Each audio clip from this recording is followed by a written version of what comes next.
The woman was collecting scrap at the factory. With just one glance, she saw that there was a problem with the imported machines, but the factory manager had even specially invited foreign experts to repair and fine-tune the machines. But unexpectedly, the experts deliberately delayed things. A whole month passed in the blink of an eye. Not a single machine had been fixed. The factory's production schedule was also delayed, which caused the factory to lose a $10 million order. Seeing this, the manager asked the experts if they could speed things up, but the experts used the excuse of conducting a thorough inspection to stall for more time. The manager spoke bluntly. As long as the machines could be fixed within a week, the chairman was willing to pay $20 million in compensation. But the experts said it wasn't a matter of money. What they needed was time. They needed at least another month. Upon hearing this, the angry manager stomped his foot. Even the woman standing nearby couldn't bear to watch anymore. She stepped forward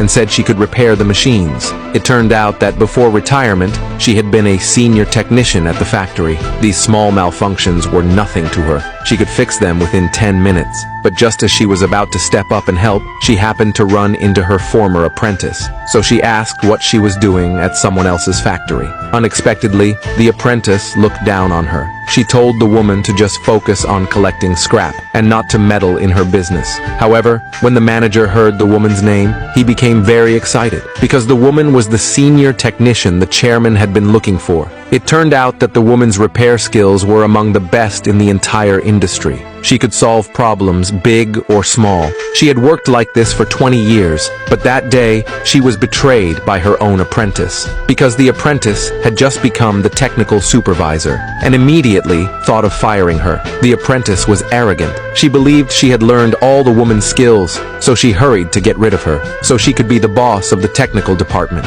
But even though her apprentice treated her like this, the woman held no grudge. She immediately signed the resignation agreement, planning to fix the imported machines before leaving, but the apprentice didn't give her a chance. She directly ordered people to throw the woman out.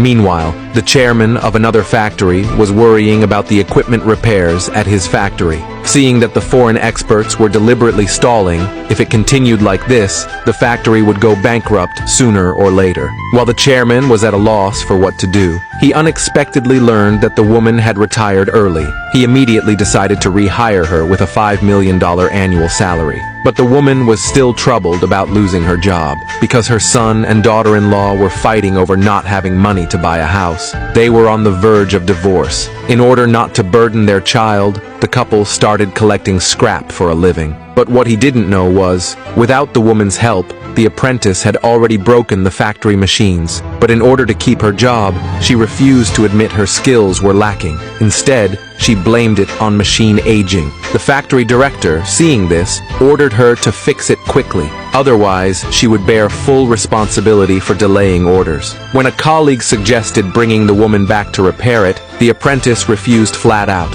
She claimed the woman didn't understand high-tech and was useless. When she heard from the director that the foreign experts were debugging equipment at the neighboring factory, she immediately came over to ask them for help with repairs. But unexpectedly, the factory manager refused her request. Just as the two were arguing, the woman happened to arrive there collecting scrap and was surprised to see her apprentice there. In their conversation, the manager realized she was the person the chairman had been looking for. He quickly called the chairman. After learning the news, the chairman rushed to the factory. He explained the issues at his factory to the woman. If the machines weren't fixed soon, his factory would go bankrupt. The woman was puzzled after hearing that. She said the factory used all imported machines, so production speed shouldn't be an issue. It turned out the machines had problems just days after starting, and no one could adjust the production parameters properly. When he learned the woman was an expert in this field, he wanted her to help, but her apprentice, hearing this, immediately told the chairman that the woman was a fraud.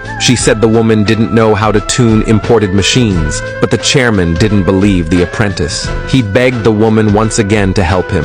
Otherwise, his factory would really shut down, and a large number of workers would lose their jobs. Hearing this, the woman sympathized deeply. She said she could give it a try, but the apprentice stopped her again, mocking that the woman wasn't as professional as her.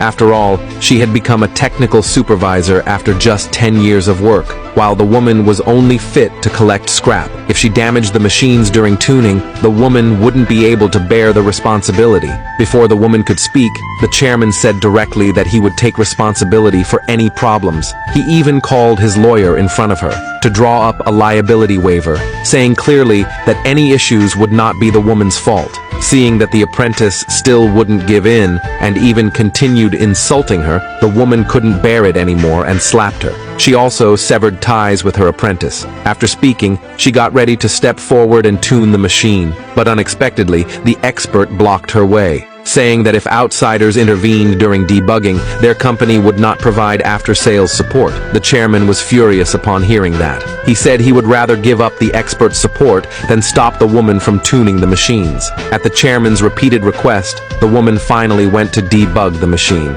It was fixed in less than 10 minutes, but the apprentice still didn't believe her. She said once the machine started, it would break down. But the next second, unexpectedly, the machine started up and amazed everyone.